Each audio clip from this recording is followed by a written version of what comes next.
Es un enorme honor poder estar en España. Venir a España, a Madrid, para hablar de la equidad y la diversidad, que es una de mis pasiones, es como morir e ir al cielo.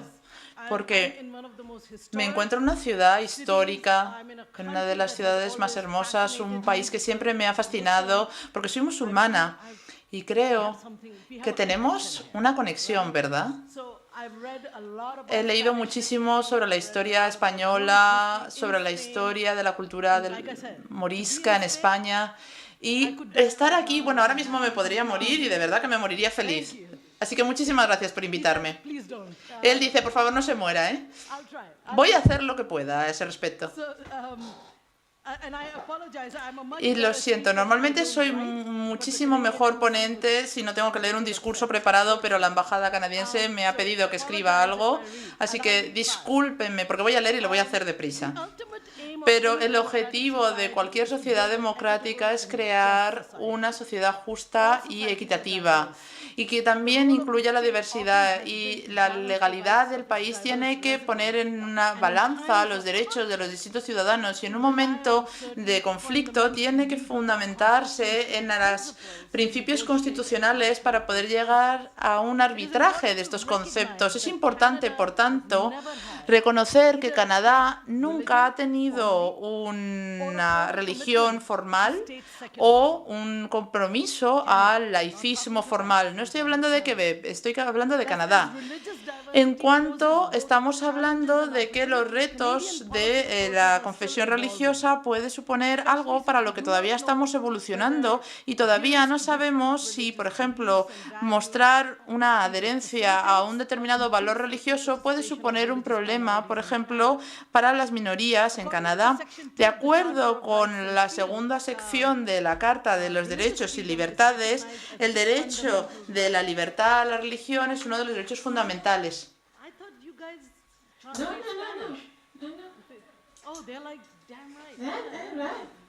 They told me Spanish people speak so fast you can speak any way you like.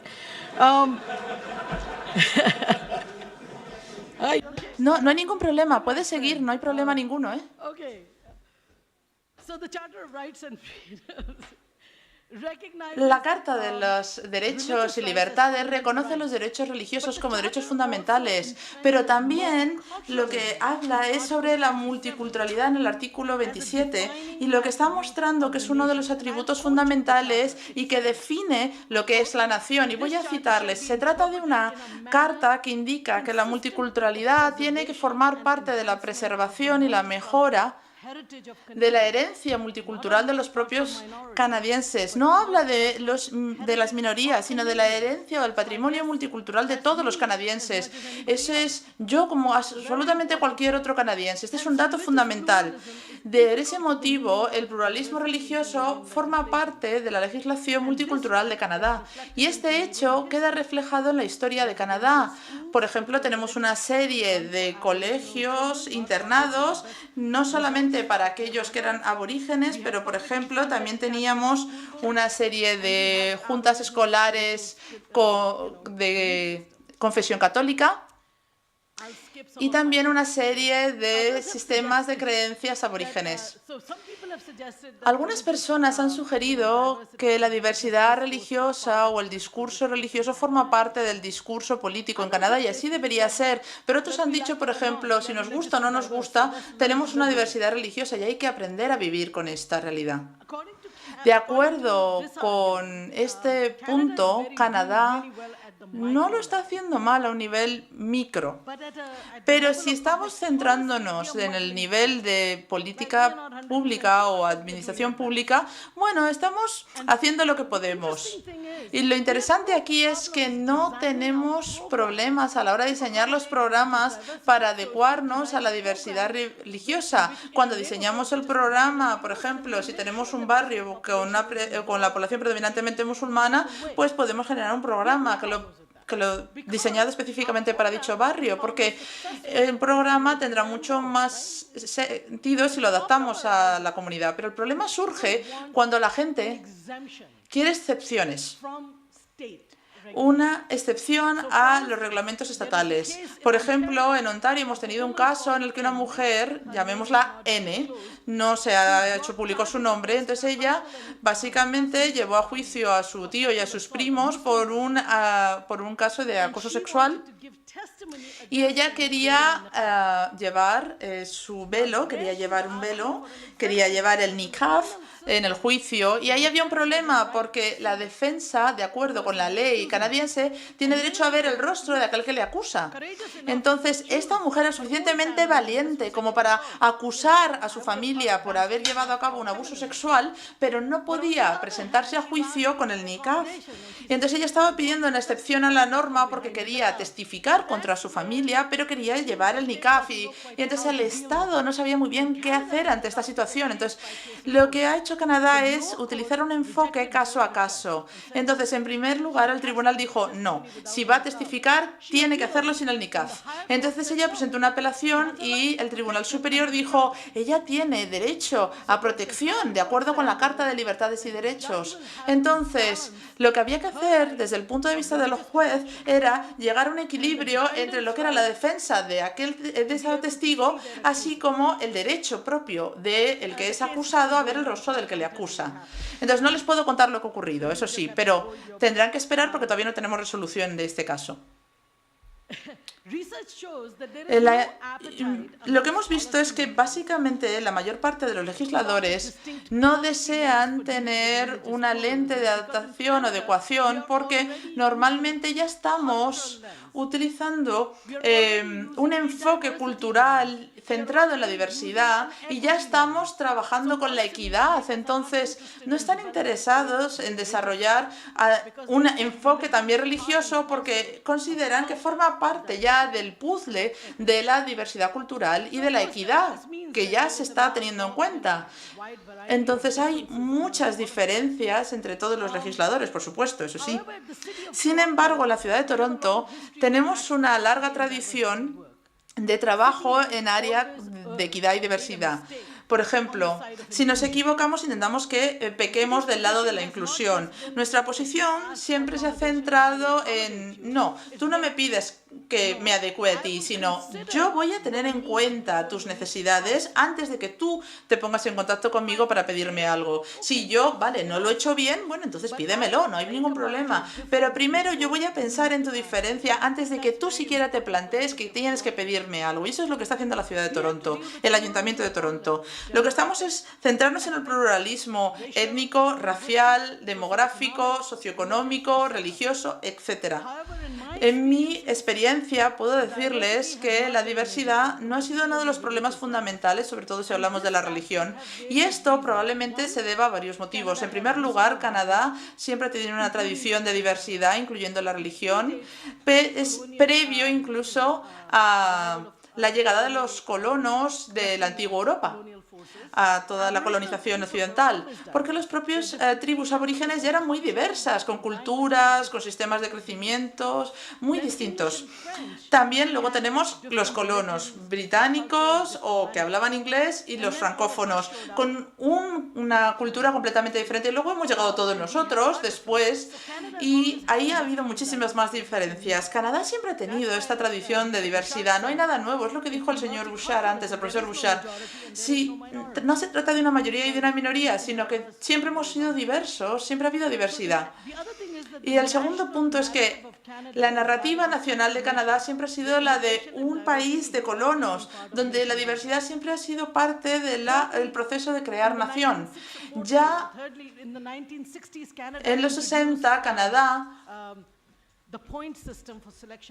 presentó un sistema que permitía la selección de inmigrantes a través de la Constitución, el bilingüismo oficial, así como la Corte Federal de Derechos Humanos. Y todo incluía la diversidad cultural como un valor fundamental de lo que es el país Canadá. Por ese motivo, desde mi perspectiva personal y profesional, los inmigrantes como como proceso político y cultural no es un movimiento transnacional de personas, sino las conexiones y lazos emocionales. Porque yo me haya mudado a Canadá no he dejado de ser pakistaní, mi madre sigue viviendo en Pakistán. Si algo pasa en Pakistán, a mí me importa. Y yo llevo 25 años en Canadá. Llevo más tiempo viviendo en Canadá de lo que vivía en Pakistán, pero no dejo de existir como pakistaní porque ahora sea también canadiense. Y no tengo por qué, y esa es la maravilla de Canadá, no tengo que renunciar a mi herencia, a mi identidad original. Y creo que eso es importante porque la sensación que yo tengo de pertenecer a Canadá se basa en esta dualidad que me pertenece. Y para mí no es un problema. En la ciudad de Toronto, aquellos que aplican la ley tienen que ser neutrales y por ese motivo no pueden asimilar a la gente que es diversa, sino que tienen que generar las condiciones para que las personas mantengan su diversidad, pero al mismo tiempo puedan internacionalizar esta nueva realidad. Así que a nivel municipal, lo que nosotros hacemos es, cuando tenemos una duda, las decisiones políticas tienen que ver con las obligaciones que tenemos, que proceden de la legislación. En el caso de mi país es la Carta de los Derechos y Libertades, así como el Código de los Derechos Humanos de Ontario. En segundo lugar, siempre que haya un conflicto basado en la lógica de nuestro marco legal, tenemos que seguir siendo justos, equitativos y diversos. Eso quiere decir, vale, somos diversos. Bueno, eso es cuando digo, eso es el síndrome del sari samosa. Todos podemos llevar el sari si queremos, podemos comer samosas, ¿por qué no? Y si cantamos y bailamos, eso no es lo que está hablando Canadá. La diversidad es justicia para todos y equidad para todos. Pero siempre comprendiendo que todos no somos iguales. Entonces la igualdad no es lo que buscamos, sino lo que buscamos es la equidad. En el tema de Toronto les voy a mostrar un poco lo que quiero decir cuando digo diversidad. 1 de cada 3 inmigrantes son gente que ha llegado nueva y 49% de minorías visibles. Hay 100 grupos religiosos, 230 orígenes étnicos y 51% de estas personas han nacido en el extranjero. Estas son algunos de los idiomas que se hablan en Toronto: chino, italiano, portugués, polaco, español, punjab, tagalo, tamil, alemán, griego, árabe. Y ni siquiera voy a ir en los colores más chiquititos de la diapositiva. El pluralismo religioso en Canadá. Como pueden ver, cuando uno se centra en el pluralismo en Toronto, pueden ver claramente que hay un 54% de cristianos y un 8% de musulmanes que está aumentando. Eso puede ser positivo, peligroso, dependiendo de la perspectiva que uno tenga. Tenemos 6% de hindús, 1% de sikhs, 3% de budistas, 4% de judíos y 24% que no presentan afiliación política o que son aconfesionales.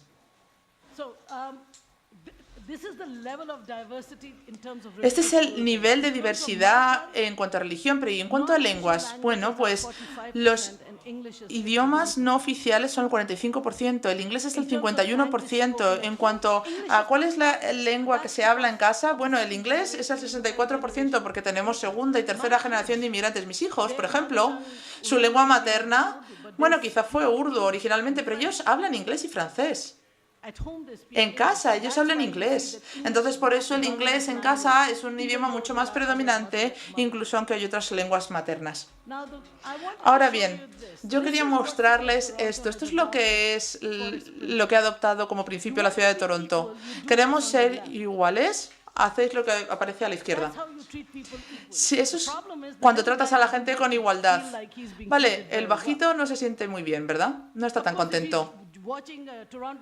Vale, si está viendo un juego de los Blue Jays de Toronto, casi mejor que no mire, porque siempre perdemos, o sea que mejor perderse el partido.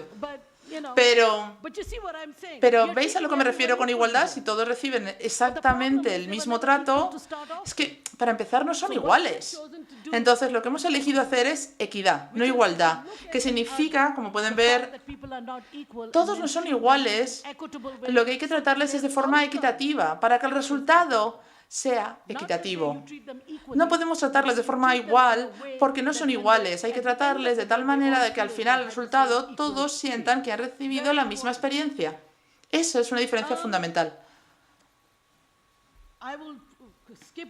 Voy a saltarme algunos puntos, pero cuando hablamos de pluralismo religioso, debo decir que se trata de un tema que ha empezado a surgir para la ciudad de Toronto en cuanto a adecuación, sobre todo, por ejemplo, en los servicios y en el lugar de trabajo. Las políticas que tenemos se basan en dos principios fundamentales. Uno de ellos es lo que el profesor Bouchard habló cuando hablábamos de que no llegue a excesivas dificultades o excepcionalmente gravosas. Y luego, por ejemplo, estamos hablando del deber de adecuarse. La ciudad de Toronto tiene el deber de adecuarse. Eso quiere decir que nosotros tenemos que asegurarnos de trabajar con aquello que está defendido por la Carta de los Derechos Humanos de Ontario. No se puede tratar sin falta de respeto o discriminar a nadie por raza, lugar de origen, color, origen étnico, ciudadanía, credo, sexo, orientación sexual, identidad de género, expresión de identidad de género, edad, antecedentes penales, estado civil o estado de su familia y su nivel de discapacidad. Entonces, si uno se centra en todos estos elementos, es imposible discriminar a nadie, ¿verdad? ¿A que se dan cuenta de lo que yo quiero decir? Tenemos que adecuarnos. La única vez en la que uno puede decir, oh, lo siento, no me puedo adecuar a lo que usted dice, es en el caso en el que uno muestre que estas dificultades suponen un coste tan elevado que el ayuntamiento se iría a la quiebra. Obviamente es bastante difícil llevar un ayuntamiento a la quiebra. Es difícil. Así que es complicado explicarle a alguien, mire, si adecuo esto, es probablemente que el ayuntamiento se vaya a la quiebra. Entonces, si por ejemplo a una mujer musulmana le digo, no, lo que usted me está pidiendo va a llevar a la quiebra al ayuntamiento, es que es muy complicado llegar a este punto, ¿verdad? Entonces, básicamente, lo que intentamos hacer, el principio que seguimos es no discriminar a nadie. La ciudad de Toronto tiene una política de adecuación que incluye secciones sobre el credo, la religión, las prácticas religiosas, la vestimenta, así como las pausas para la oración, un horario de trabajo flexible y, por ejemplo, también llevar a cabo una política de adecuación y algunos ejemplos, por ejemplo, durante el Ramadán.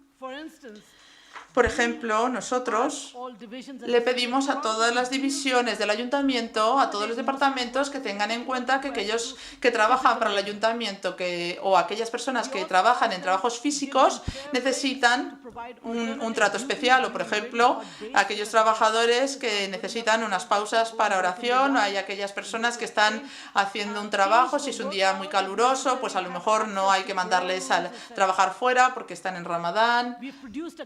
Hemos generado un manual para los supervisores para que puedan adecuar las condiciones de trabajo durante el Ramadán.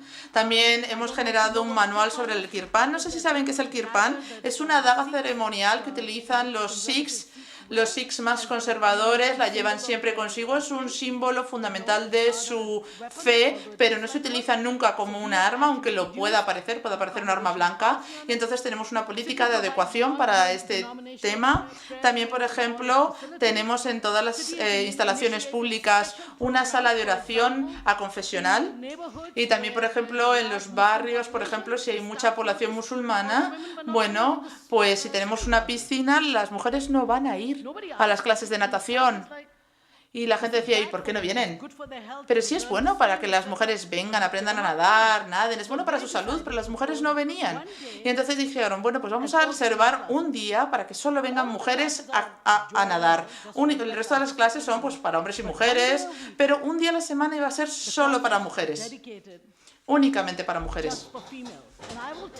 Y os puedo asegurar que no se trata solo de las mujeres musulmanas las que aprovechan esta oportunidad, otras mujeres también, como yo, por ejemplo. Bueno, yo soy musulmana, sí, vale, pero yo no quiero que me vean en bikini todos. Yo no quiero ponerme un bañador delante de todo el mundo. Hay gente que está mucho más a gusto con su cuerpo, pero otra gente no quiere que la vean en bañador por distintos motivos. Hay muchas mujeres que aprovechan estas clases solo para mujeres. Por ejemplo, hay una serie de funcionarios y aquellos que organizan o preparan las reuniones del ayuntamiento siempre que hay un día que pueda ser especialmente relevante para una religión, bien sea cristiana o judía. También se prepara una agenda, siempre teniendo en cuenta que ninguno de los días fundamentales en los que tienen que acudir al ayuntamiento va a coincidir con una fecha santa o especialmente relevante. También nosotros, por ejemplo, tenemos un enfoque de equidad que incluye todas las distintas dimensiones de la diversidad, y nosotros le decimos a nuestro personal, pero utilízalo antes de llevar a cabo un programa o desarrollar una política. Y por supuesto, nosotros tenemos una política antiacoso y antidiscriminación. Entonces, si alguien en el ayuntamiento que está trabajando en el ayuntamiento de hoy dice, me gustaría discriminar a alguien hoy, bueno, pues lo siento, tenemos una política que te dice que no puedes. Simplemente por si acaso querías hacerlo para que sepas que no puedes. Esto no significa que no hayamos tenido problemas. Dicen, Toronto es un sitio tan bonito. Y Toronto tiene sus problemas, como todos los sitios. Pero llegan de los lugares más extraños. Hace poco le contaba a alguien, ahora todo el mundo me odia por igual, así que lo estoy haciendo bien. Pero tuvimos un problema en el que la ciudad de Toronto dio dinero a una organización de mujeres en un barrio que está sufriendo una crisis económica seria. Entonces les dimos dinero para que pintaran un mural en toda una manzana. Para, ya saben, que fuera el turismo, que fuera una atracción, es básicamente el programa de arte callejero. Entonces, la comunidad pues estuvo llevando a cabo una serie de consultas, debates, y ahí decidieron queremos este tipo de mural, etcétera, etcétera. En una pequeña parte de ese mural se solicitó a un artista musulmán nacido en Canadá que pusiera algo que fuera una fuente de inspiración, y decidió incluir caligrafía musulmana. Seguro que saben a lo que me refiero con la caligrafía. Es un verso del Corán. Y él eligió un verso que pensó en ese momento sería una fuente de inspiración, pero luego resultó ser extremadamente conflictivo. Pues ponía, si uno está luchando en nombre de Dios, tendrá éxito. Él pensó que iba a ser una fuente de inspiración, que a la gente la iba a animar, que iba a ser un mensaje positivo. Estás luchando, estás pasándolo mal, pero como lo haces en nombre de Dios, tendrás éxito. Y la gente dijo, bueno, mira qué bien. Era uno de los puntos de visita turística en Toronto, y de repente alguien pasaba por ahí, otro musulmán, lo vio, no le gustó, y nos mandó una carta al ayuntamiento, así como todos los distintos consejeros del ayuntamiento, y dice, Dios mío, estáis dando dinero a los yihadistas. Y nosotros, no. Y dijo, sí, porque este verso del Corán lo que está diciendo es que hay que luchar en nombre de la religión y así tendrás éxito. Esto es uno de los versos que utilizan los talibanes en Siria. Y por supuesto, ya os podéis imaginar, la gente del ayuntamiento se puso histérica y dijo, Dios mío, ¿qué hemos hecho? ¿Qué hacemos? Y vinieron a mi oficina y dijimos, bueno, pues vamos a obtener la opinión de algunos expertos de la universidad, porque claro, si preguntamos a un imán, si tenemos dos imanes, cada uno nos va a dar una opinión distinta, vamos a ir a un profesor de la universidad. Y fuimos a un experto de la Universidad de Derecho, es un experto de la ley medieval islámica, y nos dijo, bueno, este es el verso completo, esta es donde está en el Corán, este es el contexto, y desde mi punto de vista, el arte callejero es democrático por naturaleza. Así que si me está preguntando si un militante yihadista lo ve, pensará, es una llamada a las armas. Bueno, quizá, pero si alguien que lo está pasando mal económicamente pasa y ve este mensaje, va a pensar, bueno, es una fuente de inspiración. Bueno, claro, ¿por qué no? Depende, porque cuando uno, por ejemplo, va a ver la exposición del Greco, vosotros veréis cosas que yo no veré, ¿verdad? Pues básicamente lo que nos dijo es, no entiendo dónde está el problema. Y luego le preguntamos al artista dijo, pero si yo nací en Canadá, yo qué sé qué son los talibanes. Yo pensé que era una bonita cita. Y le preguntamos a las mujeres y dijimos, ¿pero por qué habéis hecho esto? Y dijeron las mujeres de la organización, pero me estás llamando de yihadista, pero si somos musulmanas feministas, no somos islamistas. Así que decidimos que había que responder y diríamos, no vamos a hacer nada, porque hemos obtenido una opinión legal y no vamos a hacer nada al respecto. Porque excepto que me demuestres que esto viola la Carta de Derechos o que es un delito penal, no vamos a hacer nada. Y por supuesto ahí se acabó el problema, pero aún así esta persona se cabreó, escribió en los periódicos diciendo cómo el ayuntamiento estaba secuestrado por los yihadistas y adorábamos y amábamos a los fundamentalistas, etcétera, etcétera. Pero el ayuntamiento tenía que tomar una postura. Y es lo que hicimos, básicamente. De forma muy similar, nosotros también tuvimos un problema en el que teníamos una serie de taxistas que estaban recibiendo formación en el ayuntamiento, en una de nuestras instalaciones, porque es el ayuntamiento el que da las licencias de taxi en Toronto. La mayor parte de ellos eran, de hecho, musulmanes y estaban utilizando la sala de oración a confesional y como iban todos los días, pues dejaban ahí su alfombra para rezar, porque ya saben que como un musulmán tiene que ir 3 o 4 veces al día a rezar, pues no era muy práctico estar enrollando la alfombra, llevándose la casa y nadie más usaba la sala. Así que bueno, primero dejaron la alfombra, luego dejaron el Corán, otros dijeron, pues ponemos unos pósters aquí que quedan muy monos. Y luego otro llegó, hizo un vídeo y lo subió a YouTube. Y dijeron, oh Dios mío, el ayuntamiento de Toronto ahora es una mezquita. Y entonces, claro, vinieron a mí, me llamaron y me dijeron, ¿y ahora qué hacemos?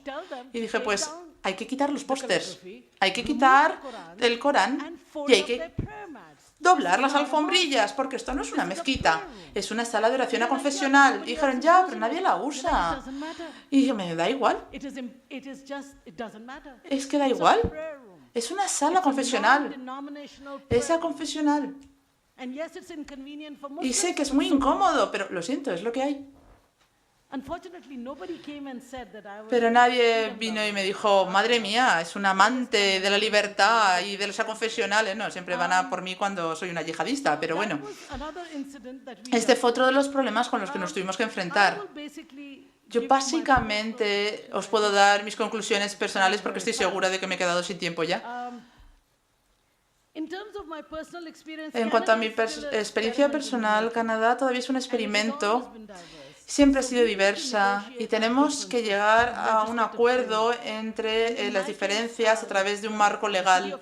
Y en la ciudad de Toronto nosotros trabajamos con el Código de los Derechos Humanos de Ontario, así como la Carta de las Libertades y Derechos y el Código Penal.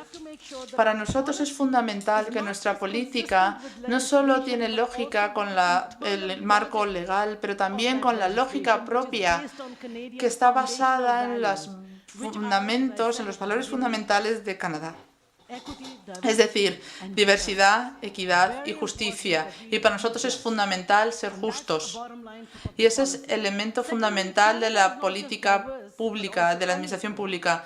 Obviamente no podemos considerar que la sociedad es toda igual, porque no hay una sociedad igualitaria, hay pequeñas bolsas de pobreza, de marginalización, pero tenemos que trabajar en los servicios públicos y trabajar en los conceptos de igualdad y equidad. Tratar a todo el mundo de forma equitativa no significa ser injusto, sino tratar a la gente de forma diferente para obtener un resultado equitativo al final. Creo que la política pública debería tener significado, facilitar la participación política, facilitar la participación a todos los niveles de la sociedad y al mismo tiempo tenemos que tener en cuenta que hay un factor fundamental en la realidad actual. Es un hecho de la vida, tanto si nos gusta como si no. Hay dos cosas que están pasando al mismo tiempo en nuestra sociedad. Por una parte, la religión tiene y juega un papel cada vez más importante en la vida personal y política de determinadas personas, pero al mismo tiempo la reacción a esta expresión religiosa o preferencia religiosa es igual de explícita. La ironía aquí es que las dos bandas están convencidas de que la otra parte está equivocada. Y hay que demostrar que el otro está equivocado para demostrar que yo tengo razón. Yo, que aplico la ley, tengo que comprender que el Estado debe tener cuidado de no caer en esta lógica de dos bandas. Tenemos que convencernos de que estamos haciendo algo por un bien superior, como si aquí arriba hubiera algo por encima de nuestro pueblo. El pueblo y el gobierno son lo mismo. Nosotros somos parte del debate, igual que todo el mundo. Y tenemos que hacer lo posible por pasar por este cenagal igual que el resto. Y si no empezamos a pensar y pensamos que lo sabemos todo, ahí es donde empezamos a complicar las cosas, es donde empieza a surgir el radicalismo, donde empieza a haber gente que ataca y dice, no, yo vivo en una sociedad democrática, yo te he votado, ¿quién eres tú para decirme qué es lo que tengo que pensar? Así que creo que como legislador es fundamental tener esto en cuenta. Otro de los puntos que creo que los programas de los gobiernos tienen que cambiar en cuanto al área del pluralismo y el laicismo es que este podría tener en cuenta que todos los grupos tienen el acceso absoluto a la verdad y a la justicia.